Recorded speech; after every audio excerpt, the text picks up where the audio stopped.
मजबूत होने की इच्छा जताने वाले, राष्ट्रीय स्तर पर कांग्रेस को मजबूत देखने की इच्छा रखने वाले, देश को सत्ता पक्ष और विपक्ष की अहमियत समझाने वाले, लोकतंत्र को जीवित रखने के लिए कांग्रेस से फिर से खड़ा होने की उम्मीद करने वाले केंद्रीय मंत्री नितिन गडकरी ने इस बार देश के पूर्व प्रधानमंत्री मनमोहन सिंह की तारीफ की है। गडकरी ने देश को मनमोहन सिंह का कर्जदार बता दिया है। जी, मंगलवार को देश के पूर्व प्रधानमंत्री मनमोहन सिंह की प्रशंसा करते हुए देश को मनमोहन सिंह का ऋणी बताया है केंद्रीय मंत्री नितिन गडकरी ने।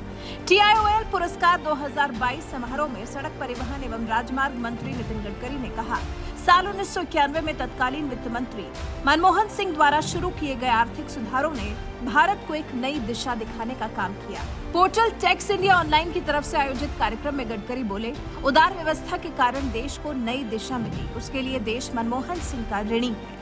इसके साथ ही गडकरी ने मनमोहन की नीतियों से 90 के दशक में महाराष्ट्र की सड़कों के लिए पैसे जुटाने में मिली मदद का भी जिक्र किया।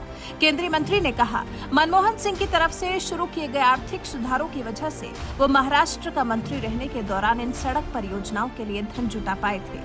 गडकरी ने इस बात पर भी जोर दिया कि भारत को एक उदार आर्थिक नीति की जरूरत है, जिसमें गरीबों को भी लाभ पहुंचाने की मंशा हो। उदार आर्थिक नीति किसानों और गरीबों के लिए है। फिर नितिन गडकरी ने चीन के उदारवादी होने का भी उदाहरण दिया। उन्होंने कहा, चीन ने आर्थिक नीतियों के उदारीकरण के बाद विकास किया। फिर केंद्रीय मंत्री ने बताया कि कैसे उनका मंत्रालय 26 ग्रीन एक्सप्रेसवे का निर्माण कर रहा है। गडकरी के मुताबिक सड़क और परिवहन मंत्रालय 26 ग्रीन एक्सप्रेसवे का निर्माण कर रहा है। 2024 के अंत तक NHAI का टोल रेवेन्यू बढ़कर 1 करोड़ 40 लाख रुपए प्रति वर्ष हो जाएगा, जो फिलहाल 40,000 करोड़ है। कुल मिलाकर देश के विकास में कुछ इस तरह से जुटे हैं केंद्रीय मंत्री नितिन गडकरी। यही तो है सत्ता पर विराजमान एक अच्छी सरकार की निशानी, जो अपने विपक्षी के भी अच्छे कामों को सराहने से पीछे नहीं हटती। कांग्रेस राज में किए गए अच्छे कामों को या फिर मनमोहन सिंह की नीतियों की भी प्रशंसा करने से नितिन गडकरी कभी पीछे नहीं रहे, बल्कि अच्छे मन से मनमोहन सिंह की उदारवादी नीतियों को नितिन गडकरी ने सराहा है। वैसे कैसा लगा आपको नितिन गडकरी का ये अंदाज? कमेंट कर हमें जरूर बताइएगा। तो लगातार विकास की प्रक्रिया बहुत गतिशील हुई है। हिंदुस्तान की तस्वीर बदली है, इकोनॉमी बदली है, एग्रीकल्चर बदला है, हेल्थ सर्विसेज में सुधार हुआ है, एजुकेशन में सुधार हुआ है। हमारे बिजली में अभी 40% बिजली सोलर की आई है।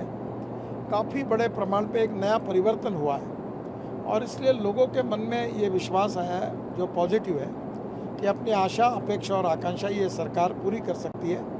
और इसलिए मोदी जी के नेतृत्व में और नड्डा जी के नेतृत्व में भारतीय जनता पार्टी को इन सब होने वाले राज्यों में जो चुनाव हो रहे हैं उसमें बहुत अच्छी सफलता मिलेगी और हम अच्छे वोटों से चुन कर आएंगे, ऐसा मेरा विश्वास है। लोग कहते हैं कि खास करके जो पहाड़ी राज्य है उसमें जो रास्ता था वो रास्ता आप बनाते हैं, जिसकी वजह से डेवलपमेंट की बात होती है। तो क्या विशेष देखो, हमने तो 14 साल में 2014 के बाद 22 तक 8 साल में जितना रोड का काम हुआ, मैं दावे के साथ कह सकता हूँ कि पिछले 65-66 साल में जितना काम नहीं हुआ उतना 8 साल में हमने किया है।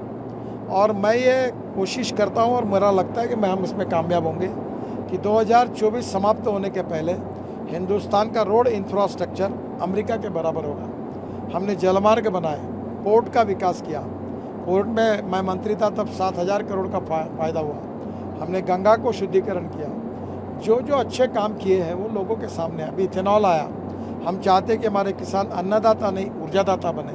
और इन सब बातों पर ज़मीन पर जो सक्सेस स्टोरी बनी है उसी के आधार पर आशा, अपेक्षा और आकांक्षाएं लोगों की बढ़ी है।